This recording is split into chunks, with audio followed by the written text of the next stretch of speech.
coração, Jesus. Os discípulos andavam todos os dias com ele. Todos os dias eles estavam aprendendo algo de Jesus. Mas chega um momento quando o barco está ali sobre o vento revolto, e Jesus se levanta e diz: ó, acalma o vento, acalma o barco. Os discípulos olham para ele e dizem assim: quem é esse? Que até o vento e o mar lhe obedecem.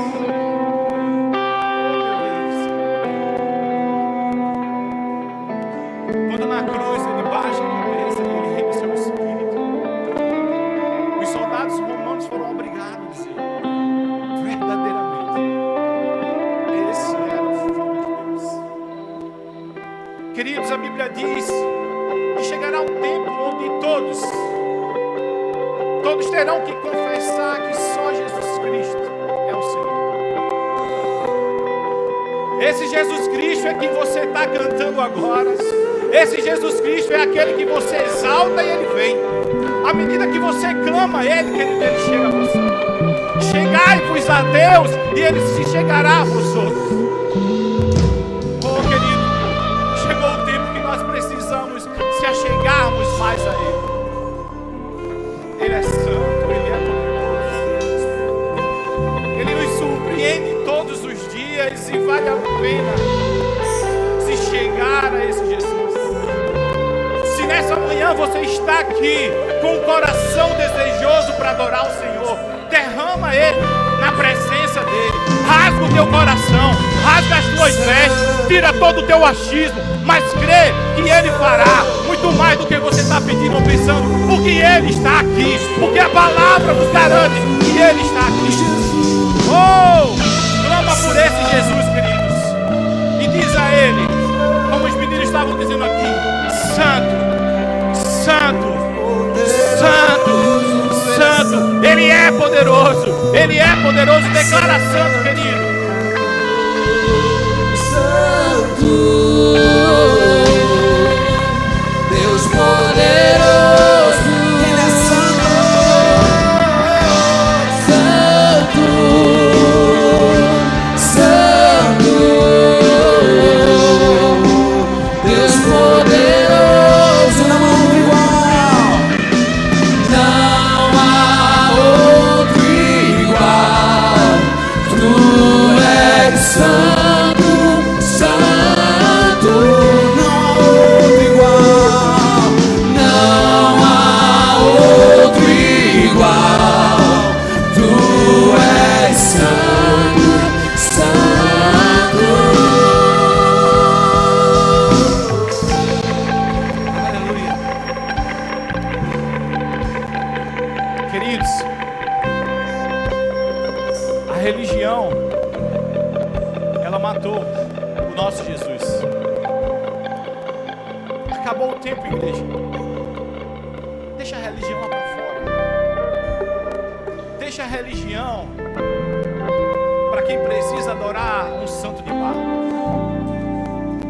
Deixa a religião para pessoas que estão adorando a morte. Mas eu e você é relacionamento, é convivência. A Bíblia diz: conhecei e prossegui e conhecer o Senhor.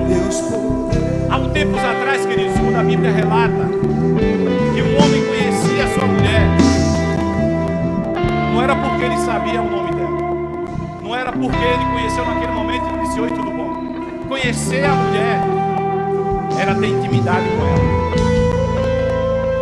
Chegou o tempo de nós termos intimidade com Deus. Chegou o tempo de nós chamarmos agora: Abba, Pai. Abba, Pai. Oh, Paizinho. Oh, Paizinho. Eu quero a tua presença. Eu preciso do Senhor. Oh, Deus, não dá para continuar uma caminhada só. Eu preciso que tu pegue na minha mão. Eu preciso que o Senhor caminhe comigo. Oh, Deus, como eu sou dependente do Senhor. Pai, aqui está a tua igreja. Aqui está a tua noiva, Jesus. A noiva que naquele grande dia o Senhor veio buscar. E ela está aqui desejosa. Ela está aqui na expectativa. Ela está aqui te esperando, de coração aceso, de coração em chamas. Oh Jesus, vem sobre nós, vem sobre nós, vem sobre nós, Jesus, vem sobre nós, Jesus.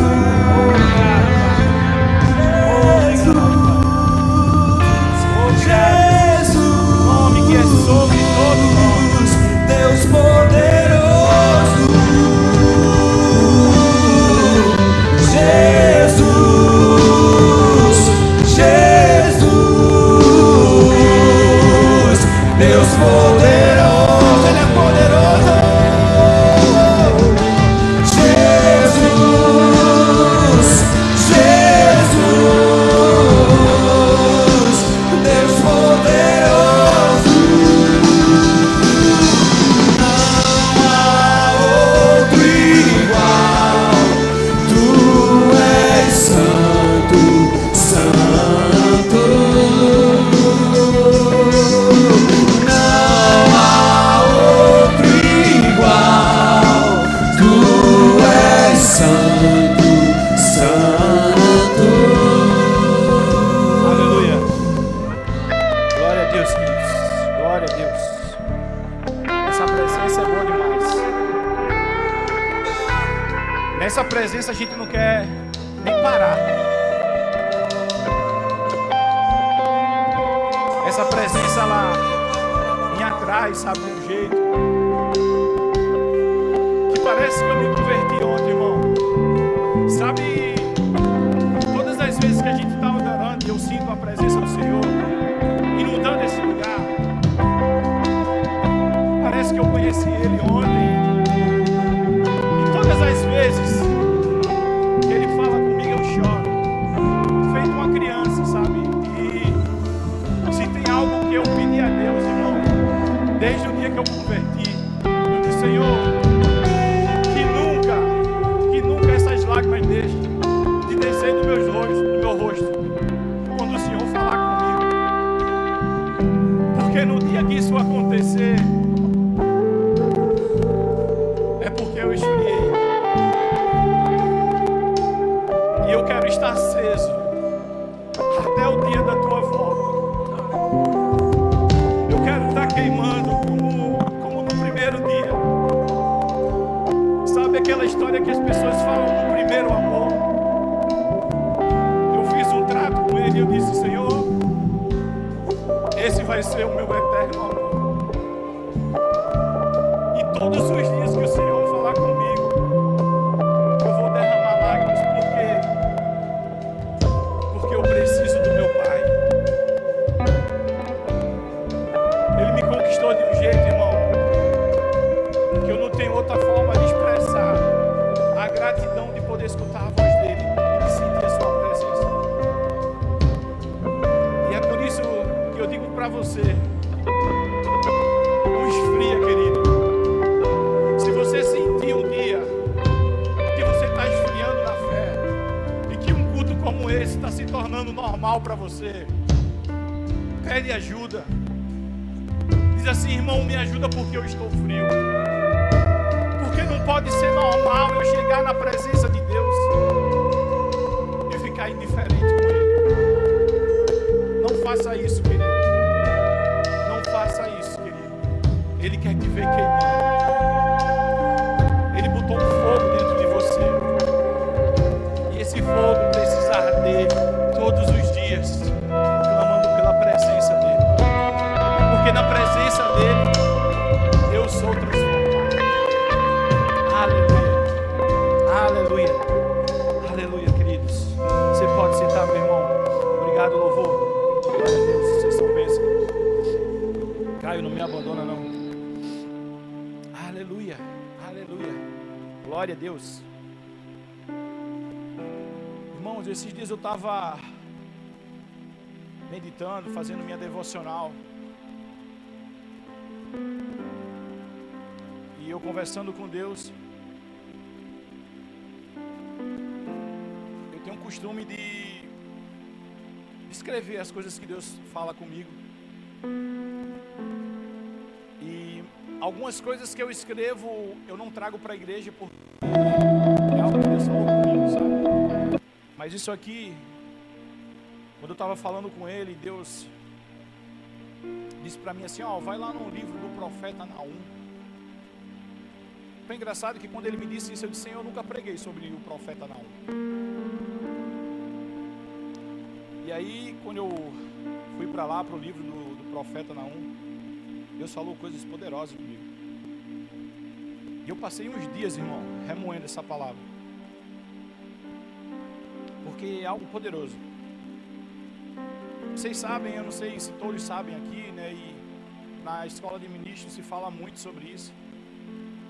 E a gente sabe que o resumo da Bíblia, de forma geral,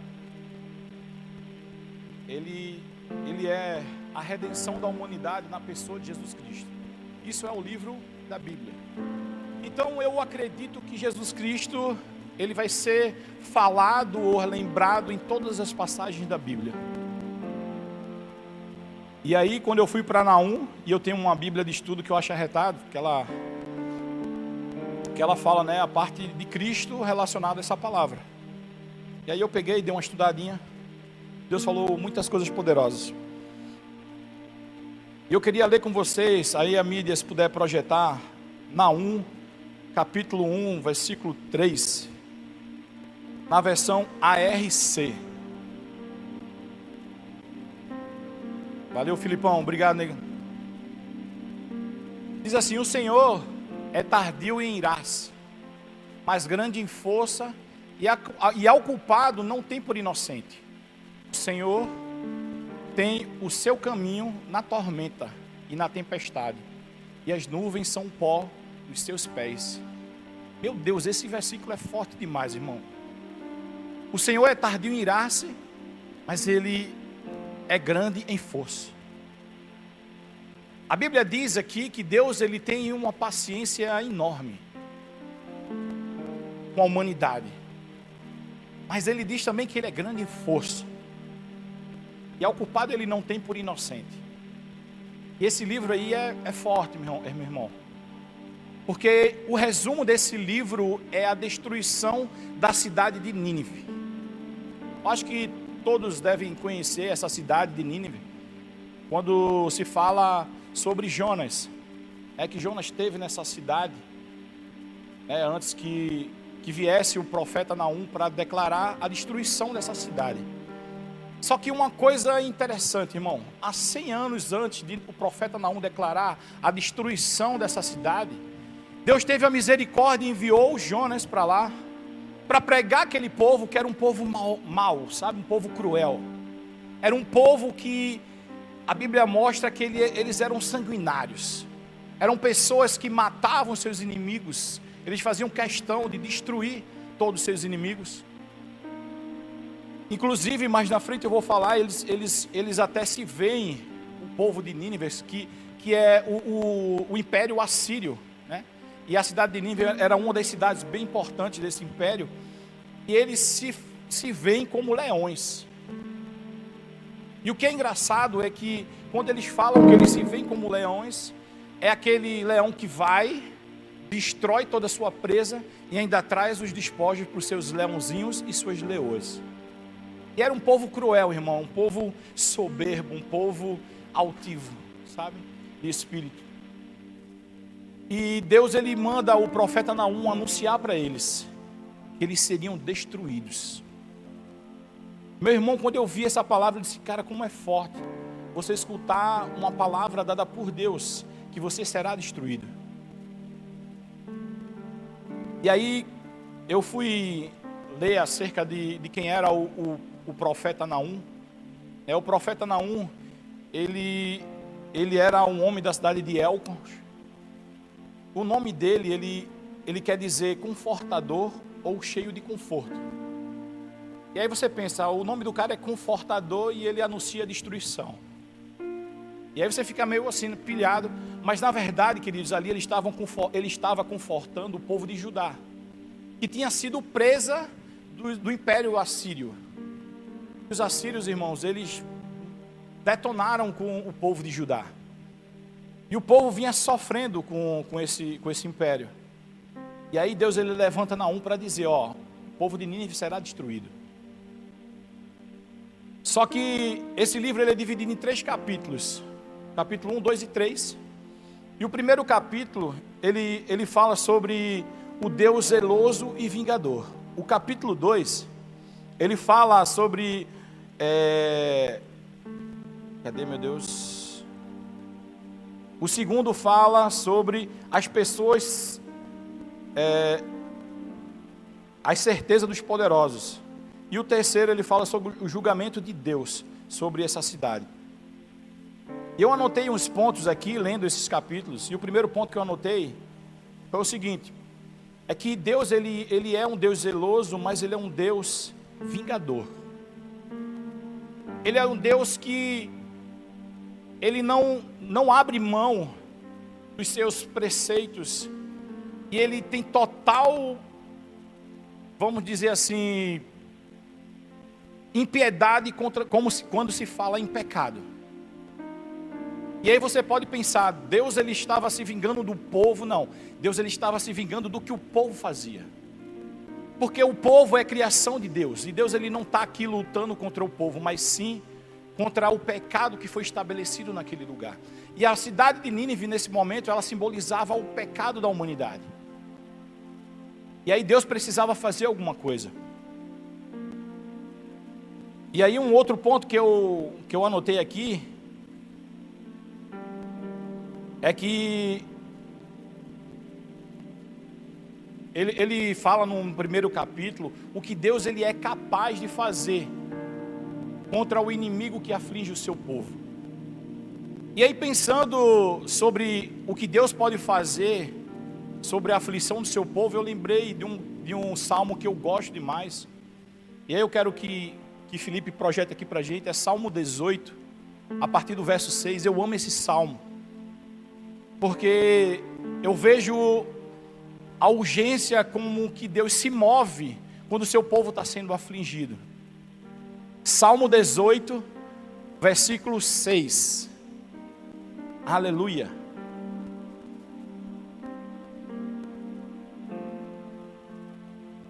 E diz assim: na minha angústia invoquei o Senhor, gritei por socorro a meu Deus. Do seu templo ele ouviu a minha voz, e o meu clamor chegou aos seus ouvidos. Pode passar? Então a terra se abalou e tremeu. Vacilaram também os fundamentos dos montes e se abalaram, porque Deus estava irado. Pode passar? Das suas narinas subiam fumaça. O fogo devorador saiu da sua boca. Dele saíram brasas ardentes. Pode passar? Ele baixou os céus e desceu, e teve sob os pés densa escuridão. 10. Cavalgava um querubim e voou, foi levado sobre as asas do vento. 11. Das trevas fez um manto, em que se ocultou, escuridão de águas e espessas nuvens dos céus eram seu abrigo. 12. Do resplendor que diante dele havia, as densas nuvens se desfizeram em granizo e brasa de fogo. 13. O Senhor trovejou nos céus, o Altíssimo levantou a sua voz, e houve granizo de brasa de fogo. 14. Atirou as suas flechas e espalhou os seus inimigos, multiplicou os seus raios e os dispersou. 15. Então se viu o leito das águas, e se descobriram os fundamentos do mundo, pela sua repreensão, Senhor, pelo sopro impetuoso das tuas narinas. 16.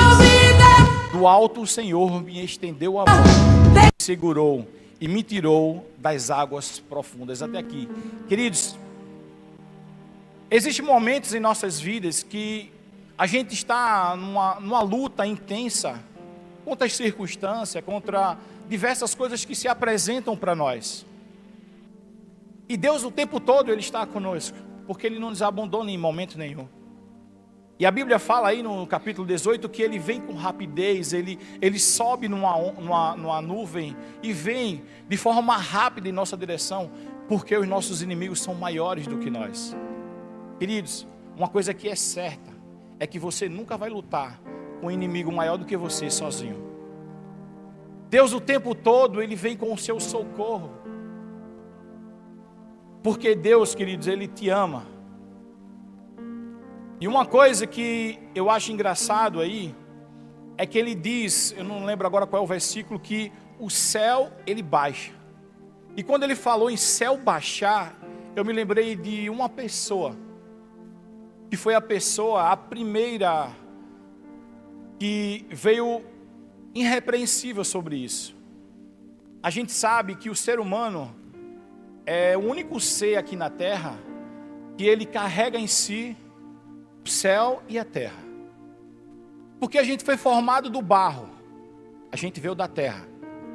Mas a gente tem um céu dentro da gente porque foi soprado por Deus dentro de nós o Espírito. Então nós contemplamos o céu e a terra dentro de nós. Mas existia alguém, e veio alguém, que tinha muito do céu nele. E essa pessoa eu tenho certeza que você lembra quem é. O que é engraçado e que a gente vai concluir no final dizendo sobre isso é que existia aqui uma luta de Deus para acabar com o pecado. O pecado que o homem que trouxe para a terra. E quando ele destrói a cidade de Nínive, é uma vitória parcial de Deus sobre o pecado. Mas vamos continuar aqui. No capítulo 2, ele fala sobre a certeza dos poderosos. O profeta, ele inicia o capítulo avisando a Nínive, você vai ser destruída. E eu fiquei pensando, meu Deus, você já pensou receber um ultimato desse? Você vai ser destruído. E eu comecei a gerar algo dentro de mim sobre o que essa palavra dizia a respeito à igreja. Mas aí eu continuei lendo. Depois em diante ele mostra que a glória de Jacó seria restabelecida. Ele fala sobre a promessa. Primeiro ele diz para o povo de Nínive que eles seriam destruídos. E mais na frente ele diz para o povo de Judá, ei, a glória de Jacó será restabelecida. Vá montando aí o que Deus está falando. Depois nesse mesmo capítulo ele faz uma lista da maldade com que Nínive agia contra os seus inimigos. E aí nessa parte, no capítulo 2, eu achei interessante, eu anotei, que eles se viam como um leão. E aí eu fui ligando as coisas. Porque leão que eu conheço, o único na face da terra, é o leão da tribo de Judá. Mas ele está falando aqui que eles se veem como leão. E aí eu fiquei pensando, esses caras não sabem de nada. Mas vamos para o terceiro capítulo, vamos dar continuidade aqui. A gente está construindo algo, vai pegando aí. No terceiro capítulo fala sobre o julgamento de Deus sobre a terra de Nínive. O profeta ele fala sobre alguns tipos de maldade do povo. E ele justifica o porquê dessa maldade. E aí eu queria que Felipe projetasse aqui, Naum capítulo 3, o versículo 4. Naum 3, versículo 4. Pode ser na linguagem NAA, se perfeito. Aleluia. E aí ele justifica aqui por que o povo agia assim com tanta maldade. Tudo isso por causa da grande prostituição da bela encantadora prostituta, da mestre de feitiçarias, que seduzia as nações com a sua prostituição e os povos com a sua feitiçaria. Nínive, os assírios, eles estavam lutando por poder. A sede deles era de seduzir o povo para ser poderoso na terra. E muitas vezes, queridos, o que cega as pessoas é ter o poder. As pessoas no mundo, ela procura de alguma forma se mostrar poderosa, tanto com dinheiro como com influência. E a gente vê que a maldade do mundo, ela está voltada sobre isso. Desde o início, quando Satanás, ele fala ali para Eva, ele diz, você vai ficar igual a Deus. Ali ele estava oferecendo ser poderoso. E os assírios, eles se assemelhavam aqui com o próprio Satanás. Porque eles queriam ter poder. Eles queriam mandar. independente do que fosse necessário, eles queriam adquirir esse poder. E eles mataram muita gente para isso. E eles construíram um grande império. Só que baseado nessa maldade, nesse mesmo capítulo 3, Filipe coloca o versículo 5, um versículo em diante. Olha o que Deus diz para eles: eis que estou contra você, diz o Senhor dos Exércitos. Levantarei as abas da sua saia sobre o rosto, e mostrarei às nações a sua nudez, e aos reinos a sua vergonha. Deus, ele começou a dizer para Nínive: vai acontecer assim. E uma coisa que eu quero dizer para você, Nínive: eu estou contra você. Você já imaginou Deus levantar e dizer: eu estou contra você? E aí eu fiquei refletindo bastante. Eu disse: meu Deus do céu, que sentença forte. E aí ele finaliza o capítulo 3 falando outra coisa bem interessante. Lá no versículo 18 e 19, Felipe, bota aí para mim, por favor. Vê o que ele diz: os seus pastores, ó rei da Síria, os seus nobres cochilam, o seu povo está espalhado pelos montes, e não há quem possa ajudá-lo. Veja aqui, ele diz assim: os seus pastores dormem. Aí eu pensei, onde é que tem pastores? Dentro das igrejas. E ele diz assim: os seus nobres cochilam, e o seu povo está espalhado pelos montes. Eu disse: meu Deus do céu. Os montes, queridos, são os montes da arrogância, os montes da prepotência, os montes da ignorância, da falta de piedade.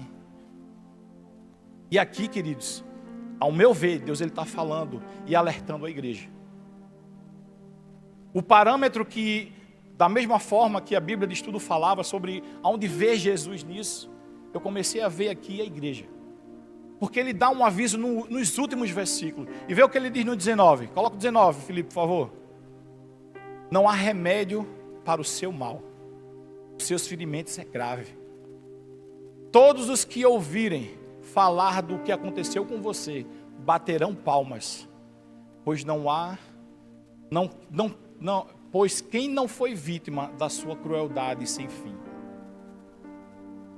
Meu irmão, se você fizer uma retrospectiva, a igreja, ela foi motivo de machucar muita gente durante todo o tempo, desde o início dela. Se você pegar lá do tempo da igreja católica, quando ela vivia naquela época da Inquisição, quantas pessoas morreram por conta da igreja? Sabe por quê? Porque elas estavam nos seus montes, da sua arrogância, do seu poder, querendo se mostrar poderoso para os demais. A Bíblia diz, quando Deus ele cria o homem, ele diz: dominai sobre todas as coisas, mas ele não diz sobre pessoas. O problema é que o homem, quando ele foi desenvolvendo, ele não quer dominar sobre coisas, mas sobre pessoas. Eles querem montar reinos e mostrar que na terra eles são poderosos. Mas, queridos, só existe um na terra que é poderoso, e o nome dele é Jesus Cristo. A ele é a única pessoa que as pessoas vão se dobrar. Eu não posso, como igreja, subjugar as pessoas e levarem elas à condenação, mas eu, como igreja, eu fui chamado para levantar pessoas. Eu fui chamado por Deus, instituído aqui na terra, para dar a mão para o meu irmão quando ele estiver com dificuldade. Sabe o grande problema, queridos? É por conta da altivez e o desejo de ser poderoso. Muitas vezes a gente diminui as pessoas. A gente coloca ela num patamar muito inferior. Até porque eu sou cristão hoje. Hoje eu sou pastor. Eu tenho uma posição. As pessoas estão abaixo de mim. A Bíblia diz que a soberba precede a queda, queridos. Eu, quando chego numa posição de responsabilidade, eu preciso dar conta dela. Eu não posso pensar que a partir de agora eu sou acima de ninguém. Eu estou mais abaixo do que todo mundo, porque eu preciso suportar os meus irmãos de amor. Quando eu chego num nível espiritual de crescimento em Deus, Deus está me preparando para carregar a gente nas costas. Eu preciso entender o Evangelho. O Evangelho é Pai Nosso, é Pão Nosso. E até o pecado eu tenho que preocupar como nosso. Porque Deus, Ele vem buscar um corpo incorruptível.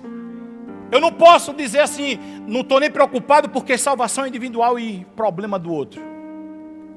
Eu preciso ter responsabilidade, queridos. Deus me chamou aqui nessa terra para eu me preocupar com o que você está passando.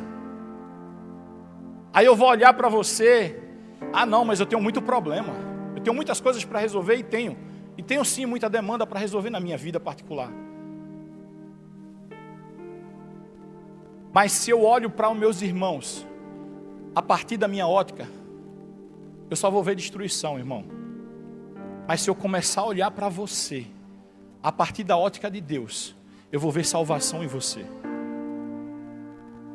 Eu preciso mudar o espírito, sabe, de achar que eu sou alguma coisa. Espírito de vaidade. Deus está querendo acabar com isso. A igreja foi chamada por Deus com outro propósito, querido. E Deus, Ele destruiu aquela cidade de Nínive, que simbolizava nesse momento aqui o pecado. Só que parcialmente Ele destruiu o pecado. Principalmente quando a gente pensa, Jonas, 100 anos antes de ser levantado o profeta Naum, ele foi lá e pregou para o povo, e o povo converteu. A Bíblia fala que o povo se arrependeu. Mas sabe qual a preocupação que ficou no meu coração? É porque a conversão desse povo, o arrependimento desse povo, tinha prazo de validade. Ei, deixa eu te dizer uma coisa. O teu arrependimento não pode ter prazo de validade. Porque quando o povo, ele não deu a mínima para o que tinha aprendido e para o que tinha se arrependido, 100 anos depois eles estavam fazendo as mesmas coisas. Tem pessoas, irmãos, que estão num tempo na igreja, voltam a fazer coisas que faziam antes de serem cristãos, estando dentro da igreja, que é o pior. Porque a Bíblia diz que Deus, Ele não tem um culpado por inocente. A gente precisa ter responsabilidade. O pastor Márcio fala muito aqui. Eu vou dar conta do que eu estou falando, mas você vai dar conta do que você está ouvindo. E eu não posso agora me fazer mais de alguém que é ignorante acerca da palavra, porque eu já conheço a palavra. Então é tempo da gente refletir. Sabe por quê? 612 anos depois, pela desobediência desse povo, Deus, Ele manda alguém aqui na terra para nascer e acabar de uma vez por toda com o poder do pecado sobre a minha vida e a tua vida. E o nome dessa pessoa que Ele enviou é Jesus Cristo. 612 anos depois, Deus, Ele manda Jesus na terra para dizer, vai e acaba de vez com o poder do pecado sobre o meu povo. E o meu povo não será mais subjugado. E o que é melhor, queridos?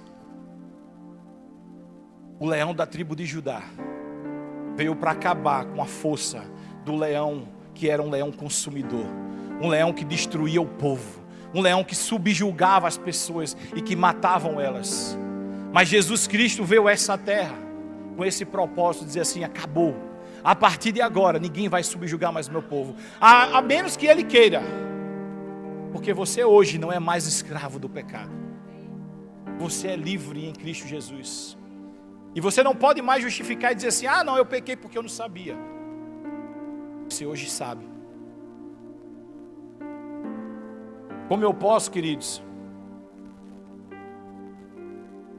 pregando um Jesus tão humilde, me desenvolver na minha vida particular com soberba, com vaidade? Como é contraditório muitas vezes a gente pregar a humildade de Jesus, e quando a gente se pega no dia a dia, A gente olha e as pessoas estão vaidosas.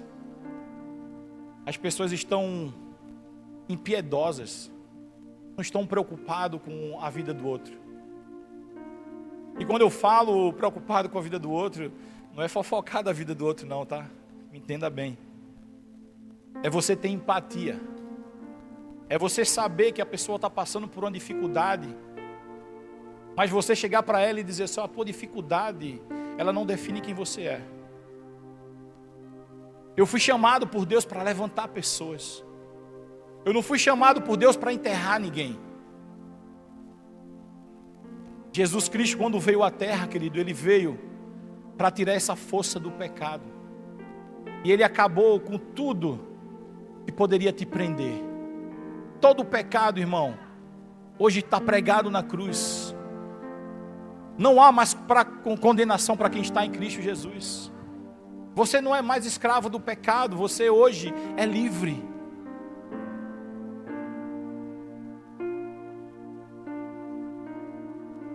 Não vamos ser uma igreja e no final a gente vai escutar de Deus: eu estou contra você, ó Nínive, por conta da sua maldade. É tempo da gente refletir.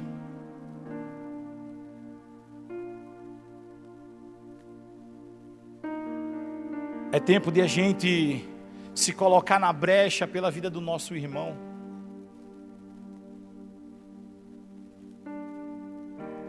Esses dias, eu vi uma reflexão de um pastor que eu achei muito massa. Quando a gente fala de pecado, irmão, muitas vezes a gente até coloca critério para se envolver com algumas pessoas. Fulaninho é pecador, eu estou fora, eu não vou me envolver. Eu não posso compartilhar das coisas erradas que as pessoas fazem, mas eu fui chamado por Deus para frear o pecado sobre a vida dela. Sabe, eu preciso olhar para as pessoas com o olhar de Cristo. Jesus Cristo, quando veio à terra e passou por aqui, Ele não olhava para ninguém pelo que ela fazia. Tanto é que Ele comeu com cobrador de imposto, Ele conversou com um prostituto. As pessoas com quem ninguém queria se relacionar, Ele se chegava a ela, porque Ele veio para curar o povo. E esse pastor, Luiz Hermínio, ele falou algo poderoso. E quando ele falou isso, Deus me trouxe muita coisa na mente. Ele disse que estava numa viagem e ele sentiu uma dor muito forte no braço. E quando voltou da viagem, ele foi direto para o hospital. Chegando no hospital, o médico fez a consulta e disse que ele estava com alguma coisa relacionada ao ombro aqui, sei lá, uma tendinite. E era muita dor que ele sentia. E aí o médico examinou, passou para ele uma sessão de fisioterapia e tudo, e disse assim, ó, eu vou passar umas injeções para você tomar. E aí quando o médico pegou a injeção, já foi preparando ela para aplicar, aí o pastor disse que já foi desabotoando a camisa, para tirar a camisa, né, para receber a injeção. Aí o médico fez assim, não, pastor, eu vou aplicar no bumbum. Aí ele, não doutor, mas a dor é aqui. Não, mas é no bumbum que eu vou dar. Ele disse que ficou com aquilo na cabeça. Oxi, a dor é aqui e vai aplicar aqui. Aí disse que foi para trás do birô, tirou as calças, né, arriou e tal, para o cara aplicar. E aí quando ele aplicou aquela injeção, Deus falou para ele. E ele disse assim, quando o doutor começou a aplicar, ele começou a chorar. Ele chorando. E aí o médico fez assim, pastor, não dói tanto assim não. Aí ele disse, não doutor, é porque Deus está falando comigo. O que é que Deus está falando com você? Ele disse, a parte saudável do corpo, ela recebe a injeção para curar a que está doente. Meu Deus do céu. Meu irmão, eu disse, Jesus, isso é evangelho. É por isso que Deus, Ele coloca corpo de Cristo. É porque, queridos, uma parte vai estar doente, mas eu e você que está saudável, vai receber o remédio de dizer que, ei, eu tenho a salvação que você precisa. E aí Deus foi mais adiante comigo, porque eu sou da área de saúde, eu já fui pensando mais. Aí eu disse, o glúteo, que é onde recebe, é um lugar que tem muito músculo. Meu Deus, você para sarar as pessoas, precisa estar forte. Se você tiver mufino, nenhum remédio você recebe. Mas se você tiver forte, Deus ele vai te dar um remédio, querido, para você sarar as pessoas que estão doentes. E aí eu comecei a pensar, então por que a igreja julga tanto? Por que a igreja não se envolve com as pessoas que estão doentes? Eu quero dizer para você o seguinte, igreja de casa caiada. Deus está nessa manhã, derramando uma injeção celestial agora, sobre a tua vida. Porque virão muitos doentes aqui, precisando do que eu e você carrega. E você vai dizer assim, ei, vem aqui que eu tenho o que vai te sarar. Eu tenho a solução para a tua vida. Aleluia. Meu Deus, irmão. Isso é evangelho. Evangelho é eu sofrer com a dor do meu irmão. Evangelho é eu ver uma pessoa passando por dificuldade e eu dizer assim, meu Deus, isso é comigo. Esses dias eu estava conversando com as pessoas e o pastor Márcio fala muito assim, cara, cuidado para tu não se envolver demais. Porque, irmão, eu vou dizer para você, eu louvo a Deus, meu irmão, e eu digo para você, cultiva a tua casa, deixa a tua casa saudável, porque quando a tua casa está saudável, pode dar qualquer vento, irmão. Porque eu louvo a Deus pelo casamento e a família que Ele me deu, meu irmão. Se a gente não tivesse saudável, a injeção tinha ido embora. Mas como a minha casa está saudável, ela está sobre a rocha que é Jesus Cristo. Ela está sobre alguém que é imutável. Pode dar o vento que for, irmão. E a gente vai ficar de pé. E esses dias eu estava aconselhando umas pessoas. E eu comecei a sentir assim, meu Deus, o que é que eu posso fazer? Sabe, você se sentir como impotente, que as coisas não estão acontecendo. E eu estava me sentindo assim, e eu fui falar com Deus. Eu disse, Senhor, amém, glória a Deus, a minha casa está saudável, mas existem pessoas que precisam estar saudáveis também. E eu não estou conseguindo ajudar. Me diz o que eu faço, Pai. E aí ele disse assim, Ricardo, você só lança o remédio. Quem cura sou eu. Ele disse, não se preocupa em fazer algumas coisas. Você só vai lançar aquilo que eu te dei. E as pessoas vão ser curadas porque eu vou curar elas. Não depende mais de você. Evangelho não diz respeito a mim e a você. Evangelho diz respeito a Jesus Cristo. E esse pregado na cruz, que Ele traz vida. Eu e você precisa tomar essa consciência, querido. Mas é muito bom, e Deus disse para mim, que bom, filho, que você chora quando vê o problema deles. Meu Deus. Eu não sabia que depois que eu me convertesse eu ia chorar tanto na vida. Só que, sabe o que é bom, irmão? É que essa lágrima, ela é uma lágrima de prazer do que eu estou vivendo. E quando eu digo, sem demagogia, sem falsa moralismo, que eu estou vivendo os melhores dias da minha vida, é porque eu estou vivendo os melhores dias da minha vida, hein, meu irmão? Sabe por quê? Porque eu não estou no lugar onde eu quero, mas eu estou no lugar do propósito. Quando a gente chega nesse lugar, até o choro é prazeroso. Aí eu começo a entender que a Bíblia diz que até a tristeza salta de alegria. E eu começo a entender, meu Deus, isso é a tua palavra em mim. Isso é a tua palavra se movendo em mim. Meu Deus, quando as pessoas souberem quem é Jesus Cristo, meu Deus, elas vão bater na porta e dizer assim, pelo amor de Deus, abre para eu entrar. Eu e você precisa mostrar para o mundo esse Jesus que cura, que sara, que te ampara no momento de dificuldade, que te abraça quando você precisa de um abraço, você não se sente mais só.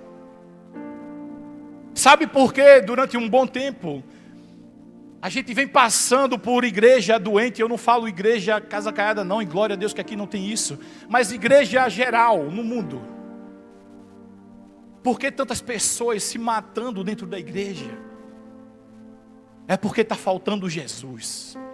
Porque se as pessoas conhecem quem já morreu, não vai querer matar a si mesmo.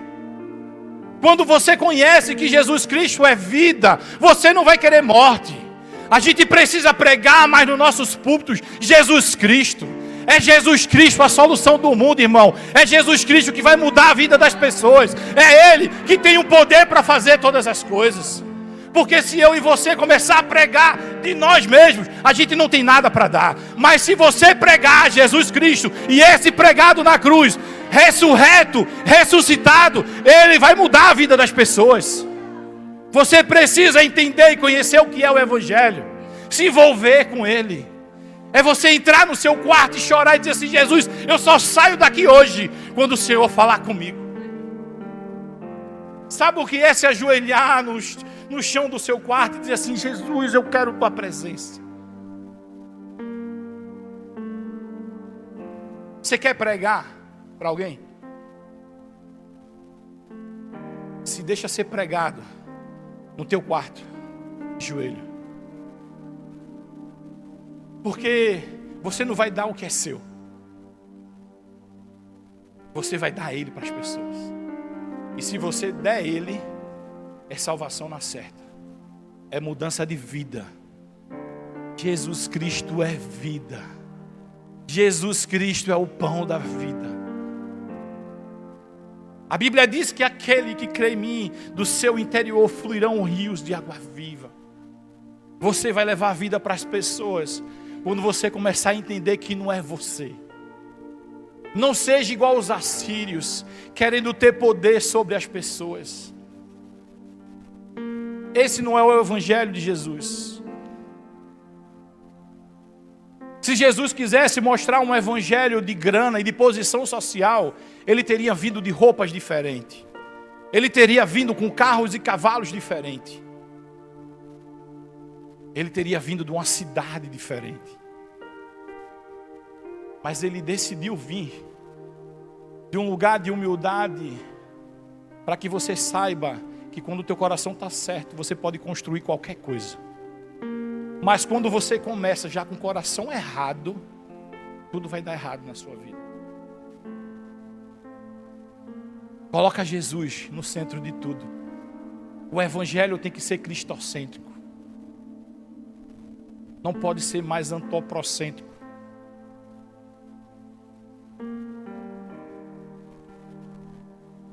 Tem uma música que eu gosto muito. Ela diz assim: céus e terra se encontram alinhados no seu corpo. Irmão, quando céu e terra estiver alinhado dentro de você, você vai ver cura sendo manifesta na tua frente. Você vai ver pessoas com depressão colar em você e dizer assim: como é bom estar contigo. Eu me sinto bem quando eu converso com você, eu não sei o que é. Aí você vai dizer assim: céu e terra está alinhado aqui dentro. E quando está alinhado, atrai pessoas. Jesus Cristo, onde Ele saía, Ele não saía na casa do povo: olha, vai ter culto hoje. Olha, vai ter culto, viu? Ele só ia. Quando Ele chegava lá, tinha uma multidão já esperando. Por quê? O céu e a terra estavam alinhados nele. Aí as pessoas diziam assim: vou correr para lá. Quem não gosta de estar com alguém equilibrado? É tão bom, né, que estar com uma pessoa que, sabe, aquela história de assim: rapaz, tu traz uma paz. É o Espírito Santo, meu irmão. É o Espírito Santo. Louvor, sobe aqui, por favor. Queridos, o povo de Nínive, ele foi totalmente destruído. E é triste falar sobre isso quando a gente pensa num povo. Mas na verdade o que morreu ali não foi um povo, mas foi uma ideologia, foi uma vida de prática de pecado que foi morta. A Bíblia diz, se você quiser depois ler os 3 capítulos, é um livro bem pequenininho. Ele fala que Deus disse para eles assim: eu não quero nem que haja descendência de vocês. Veja como o povo não era tão bom. E ali parcialmente o pecado foi destruído. Mas aí nosso Jesus Cristo, Ele veio à terra de uma vez por toda. Ele matou a morte. Ele tirou o poder do pecado sobre nós. E Ele nos elevou para outro nível de relacionamento. E nessa manhã Ele diz para mim e para você: venha alinhar o céu e a terra dentro de você. Igreja, não olhe para as pessoas pela sua perspectiva de visão. Olhe para as pessoas como um potencial de filho de Deus, que eles irão se tornar. Deus, Ele espera por você. Deus, Ele conta com você para mudar essa terra, para mudar a vida das pessoas. E baseado nesse pecado que foi extinto através da destruição de Nínive, posteriormente, com a vinda do Senhor Jesus Cristo, a morte na cruz e sua ressurreição, eu queria trazer para você hoje a oportunidade que está aqui. Não sei se existe entre nós aqui alguém que ainda não entregou a sua vida para Jesus, alguém que ainda anda segundo os desígnios do padrão do mundo. Se você está aqui nessa manhã e você quer alinhar céu e terra dentro de você, vem aqui na frente que a gente quer orar por você. Dá só um sinalzinho assim com a mão. Se você não tiver coragem de vir, alguém que está do seu lado vai lhe trazer aqui, ou até mesmo eu vou aí para lhe buscar. Só precisa que você faça um sinal com a mão, dizendo assim: eu quero alinhar céus e terra dentro de mim. Tem alguém aqui nessa manhã que não conhece Jesus, que nunca fez essa opção de levantar a mão e dizer assim: eu quero Jesus como meu único e suficiente Salvador? Tem alguém aqui nessa manhã? Tem não? Todo mundo crente? Crente mesmo? Glória a Deus. Então vamos fazer o seguinte, vamos cear. Porque uma das coisas que Jesus deixou como exemplo para nós foi a ceia. Porque a ceia, ela fala de mesa, ela fala de relacionamento. Eu vou descer aqui para ficar um pouquinho mais perto de vocês.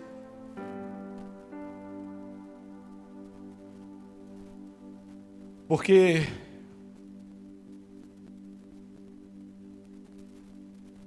Jesus Cristo, Ele queria deixar como exemplo que na mesa, quando a gente senta, veja que legal, quando a gente se coloca numa mesa para comer com a nossa família, até os nossos filhos pequenos ficam quase na mesma altura que a gente. E quando Jesus ele instituiu uma mesa para ser um memorial do Evangelho, para ser um memorial das boas novas, para ser um memorial de Jesus Cristo, foi porque Ele queria que nós nos colocássemos todos no mesmo nível. Não existe ninguém maior do que ninguém, nem melhor do que ninguém. E uma coisa maravilhosa, eu lembro daquela historinha dos 2 discípulos, quando Jesus Cristo tinha morrido e já fazia terceiro dia. E eles estavam tristes e decidiram abandonar tudo e voltar para a terra deles. E no meio do caminho eles encontram com um homem, e o homem chega perto deles e diz assim: oh, por que vocês estão tristes? Porque vocês estão... Rapaz, você é o único que não está sabendo. Jesus Cristo aí que vinha para redimir, morreu e acabou. E Jesus foi conversando com esses dois homens até um certo lugar, e eles pediram para que Jesus comesse com ele. E o tempo todo eles conversando com Jesus, mas eles não viam que era Jesus. Mas quando Jesus ele pega o pão e ele parte, os olhos daqueles dois discípulos se abrem. E aí eles começam a ver, e é Jesus. Nessa manhã, Jesus quer que nós venhamos a partir o pão, para que nós possamos ver com mais clareza Jesus. E Ele está aqui. E é engraçado que muitas vezes a gente vem para o culto, e o pior de tudo, a gente não vê Jesus. E aí isso é uma coisa preocupante, porque eu fico pensando, como que eu vou para um culto e Jesus não está? Porque o culto é para Ele, e Ele não vem. Você já pensou cantar uma parabéns para o pastor André e ele não vem? Como é que tu vai cantar no final? Lembra que no final bate palma e é crente, é crente, é crente, né? E você diz o nome da pessoa no final. Você já pensou tu cantar é crente, é crente, é crente e... Poxa, cadê André? Não está aqui. É a mesma coisa que você vir para o culto e não perceber Jesus. É mesmo que você não tivesse vindo para o culto. Deixa eu dizer uma coisa para você. Se você está vindo para esse culto e não consegue ver Jesus, se preocupe com isso. Faça uma autoanálise. Tem alguma coisa errada. Eu não posso ir para um clube social, porque igreja não é isso. Igreja é lugar onde Jesus é adorado e Ele se manifesta. Então, que nessa manhã, ao você abrir, você não vai partir o pão. O pão já está cortadinho aí, filé. Graças a Deus. A galera da diaconia já deixou tudo no filé para vocês aí. Você só vai abrir. Quando você abrir, os teus olhos vão abrir. E você vai começar a ver Jesus. Porque não faz sentido você vir aqui sem encontrar com Ele. Então, queridos, lá no livro de 1 Coríntios 11, a partir do versículo 23, ele diz o que recebi do Senhor Jesus. E o que eu acho lindo nisso é que Paulo, ele nunca ceiou com Jesus e os discípulos, mas ele diz assim como eu recebi do Senhor. Meu Deus, que lindo. Sabe o que é que eu fico imaginando quando eu leio isso? Porque eu recebi do Senhor. Eu já falei para vocês que eu sou meio doido e às vezes eu tomo café com Jesus em casa. E eu fico imaginando que foi nesse momento, quando Paulo colocou a xícara e botou o pãozinho, Jesus veio. E aí Paulo recebeu, porque eu recebi do Senhor. Que na noite que ele foi traído, ele partiu o pão, tomou o cálice. E ele disse, esse é meu corpo que é dado por vós. Fazer isso todas as vezes que comer e beber do cálice e tal. Cara, já pensou Jesus Cristo ir e mostrar para você essa ceia dentro de casa? Foi isso que Paulo viveu. E aí eu fiquei pensando nesses dias, sabe o quê? Eu disse, rapaz, esse tempo todo eu estou dando mole. Toda vez que eu sento para ceiar, porque eu amo café, aí eu boto uma xícara de café, a minha e de Jesus. Está faltando o pão, irmão. E aí eu disse, vai mudar agora. A partir de agora vai ter um pãozinho. Ainda que eu esteja de dieta, mas vai ter pão. Para poder Jesus vir. Aleluia. Queridos, vive o Evangelho como se essa palavra fosse viva. Você não pode ler a Bíblia e fazer como meramente uma escritura, um jornal. Em nome de Jesus. Se coloca lá, se Paulo recebeu do Senhor, eu, Ricardo, posso receber do Senhor. Você pode receber do Senhor. Você pode ter uma visitação do Senhor. Sabe qual é o grande problema hoje? Que a igreja deixou de acreditar nisso. Antigamente as pessoas falavam muito, fulano viu um anjo. e o reteté e cortava o laço e as pessoas criam. Sabe qual é o problema que a gente não vê hoje? Porque você não acredita mais. Igreja, a gente precisa acreditar. Eu quero ver sim. Eu quero ver uma teofania, eu quero ver o próprio Deus em pessoa na minha casa. Eu quero tomar café com Ele. Eu quero comer do pão, porque Ele é o meu Pai. Se eu não puder receber meu Pai em casa, irmão, eu desisto de receber qualquer pessoa. Vamos viver um evangelho de fé, irmão. Não vamos andar mais por vista, porque a vista ela engana. Principalmente se a gente tiver com a vista ruim. A fé, ela vê aquilo que não existe ainda. Ela traz à memória aquilo que você nem sabe que existiu um dia. Então, nesse momento, quando você for desfrutar da sua ceia, quando você for comer desse pão e beber desse suco, pensa como se você tivesse com o próprio Senhor Jesus Cristo agora. E agora, pelo amor de Deus, eu duvido que se você visse Jesus aqui agora em pessoa, você ia ficar com essa cara de duvido, irmão. Porque se eu visse Jesus aqui em pessoa, uma teofania, meu irmão, ia ser doideira aqui, viu? Não viesse agarrar ele não, que eu ia pegar sozinho para mim. Ia ter briga aqui, ia ter confusão, viu? Meu irmão, vibra com isso. O evangelho é vibrar. Evangelho é coração. Evangelho é isso, é acreditar. Ele vive, Ele ressuscitou, Ele vem buscar a sua igreja. Está muito próximo, está chegando o dia. Um dia a gente vai adentrar naquela grande sala, a gente vai comer um grande banquete. Vai chegar o dia da ceia do Senhor, das bodas do Cordeiro. E eu quero participar de forma diferente. Eu quero entrar com as portas e vou correr, e eu vou fazer tudo lá, porque esse é o meu objetivo de vida, é encontrar com o meu Senhor, é viver com Ele para uma eternidade. Meu irmão, se você crê nisso, dá um glória a Deus, se movimenta, adora Ele, porque Ele está aqui. Aleluia, aleluia, Senhor, nós estamos te esperando, Jesus. Jesus, nós queremos nessa manhã te adorar e exaltar o teu santo nome, dizer que o Senhor é bom, que o Senhor é poderoso, que nós te amamos. Jesus, nós estamos te esperando de braços abertos, vibrantes. Nós estamos vibrando, sabendo que o Senhor vem nos buscar. Pai, em nome de Jesus, aqui está a tua igreja que te ama, aqui está a tua noiva que quer se relacionar contigo. Que essa manhã, essa ceia seja diferente, que essa ceia venha marcar as nossas vidas, que essa ceia venha nos projetar para um novo tempo de relacionamento contigo. Pai, em nome de Jesus, faz a tua vontade em nosso meio, Senhor, e recebe a nossa adoração, Pai, em o nome de Jesus. Você pode comer agora, irmão, em nome de Jesus.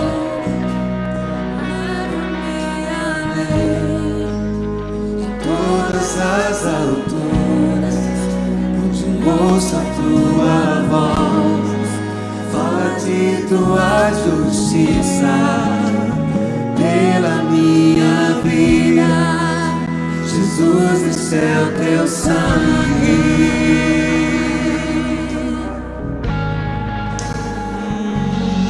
Tua cruz mostra a tua graça, fala do amor do Pai e prepara para nós o caminho para Ele, onde posso me achegar somente pelo sangue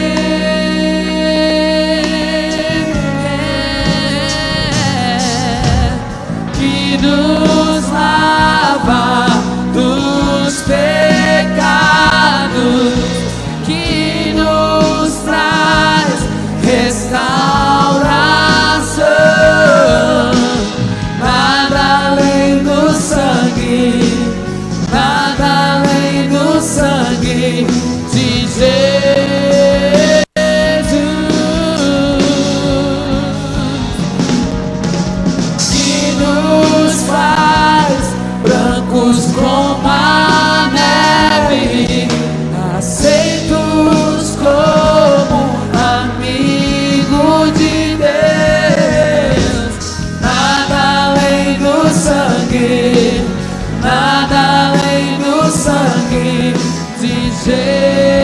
Jesus.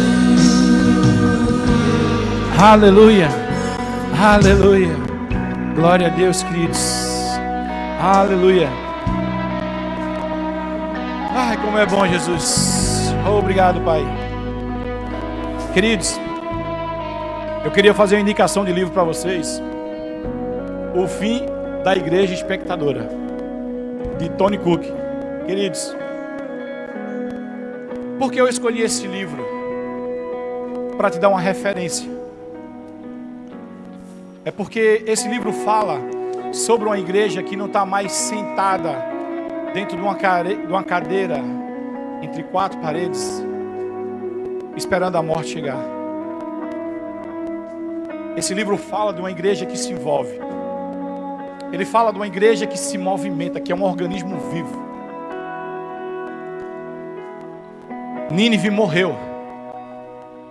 O pecado morreu para que você tivesse vida, para que a igreja fosse vida.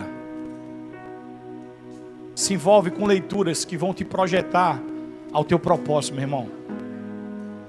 Começa a gerar uma expectativa no que Deus quer fazer através da tua vida. Talvez Deus te levante como um profeta Naum, que vai chegar diante do pecado e vai dizer: Deus está vindo para te destruir. Te ajeita, te organiza. Mas talvez Deus vai te chamar como alguém que vai pegar na mão do irmão e vai dizer assim: ó, eu tomo remédio por você. Mas como nós fazemos parte do mesmo corpo, de um mesmo sistema, o remédio vai chegar onde está doente. Não seja uma igreja espectadora, mas seja uma igreja viva. Uma igreja que traz vida para o perdido. E eles estão esperando por mim e por você, querido. Amém? Que Deus abençoe vocês. Que Deus te fortaleça cada dia mais na prática dessa palavra, em nome de Jesus. Aleluia. Glória a Deus, queridos.